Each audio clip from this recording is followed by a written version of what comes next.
नमस्कार बंधुरा पार्वती रान्नाघरे सबाइके स्वागत। आज आबार चले एसेछि रान्नाघरे एकटा नतून रान्ना करब। चलो देखा जाक। उपकरणगुली आगे देखे नि। पेঁয়াজের टुकरो, ক্যাপসিকামের टुकरो और 2 रकमेर टमेटो टुकरो।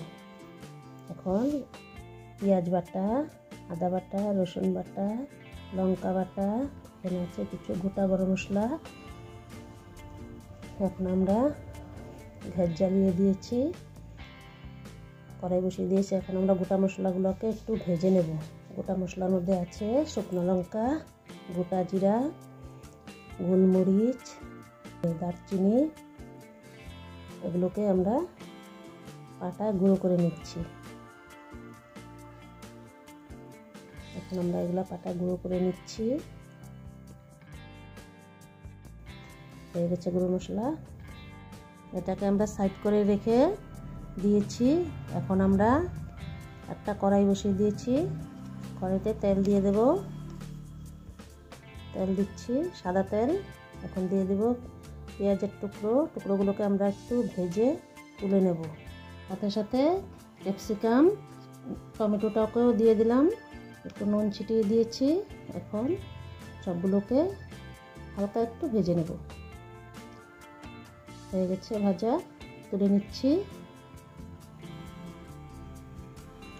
এখন ওই তেলে আমরা দিয়ে দিলাম চিকেনগুলোকে দিয়ে আমরা একটু নেড়ে চেড়ে নেব।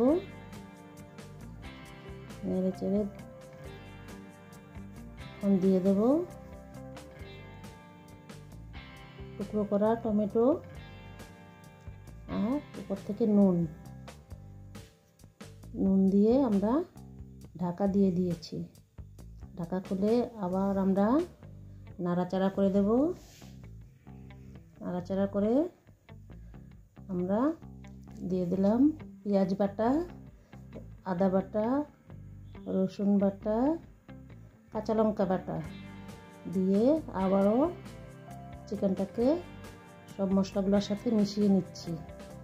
মিশিয়ে দিয়ে দিলাম হলুদ গুঁড়ো, জিরে গুঁড়ো, ধনে গুঁড়ো, কাশ্মীরি লঙ্কার গুঁড়ো দিয়ে আবারও ভালো করে মেশাবো।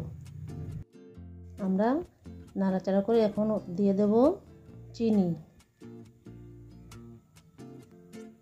দিয়ে দিলাম। চিনি দিয়ে আমরা আবারও ঢাকা দিয়ে দিলাম। ঢাকা তুলে আমরা আবার চিকেনটাকে নাড়াচাড়া করে দিলাম। এটাকে আমরা বারবার ঢেকে ঢেকে রান্না করব যাতে চিকেনটা ভালো মতো সিদ্ধ হয়ে যায়। এই যে চিকেন থেকে অনেকটা জল বেরিয়ে গেছে, এই জলটাই আমরা রান্না করব, এক্সট্রা জল ইউজ করব না।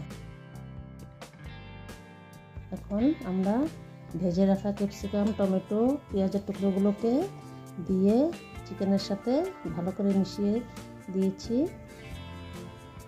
দিয়ে এখন উপর থেকে গরম মশলা যে ভেজেছিলাম আমরা, ওই ভাজা গরম মশলাটাকে আমরা দিয়ে দিয়েছি। আমাদের সব মশলাগুলোকে দেওয়া হয়ে গেছে, চিকেনটা সিদ্ধ হয়ে গেছে আর তেলও বেরিয়ে গেছে। এখন আমরা এটাকে ঢেকে রেখে রান্নাটাকে শেষ করব। হয়ে গেছে আমার আজকের কড়াই চিকেন। এখন আমরা গ্যাস অফ করে দিলাম। এখন আমরা কড়াইয়ের মধ্যে সাজিয়ে দেব। বন্ধুরা, এটা এরকমই হবে, কষা কষা। তোমরা চাইলে একটু গ্রেভি রাখতে পারো। আমাদের ঘরে সবাই কষা কষাই ভালো বাসে, তাই আমি এভাবেই করেছি। তাহলে বন্ধুরা, আজকের রান্নাটা কেমন হয়েছে ভালো লেগে থাকলে আমাকে কমেন্ট করে জানাবে। এমন রেসিপি যদি আরও দেখতে চাও আমার চ্যানেলটাকে লাইক, শেয়ার, সাবস্ক্রাইব করে সাথে থাকবে। তাহলে আজ এখানেই বিদায় নিচ্ছি। দেখা হচ্ছে নেক্সট ভিডিওতে।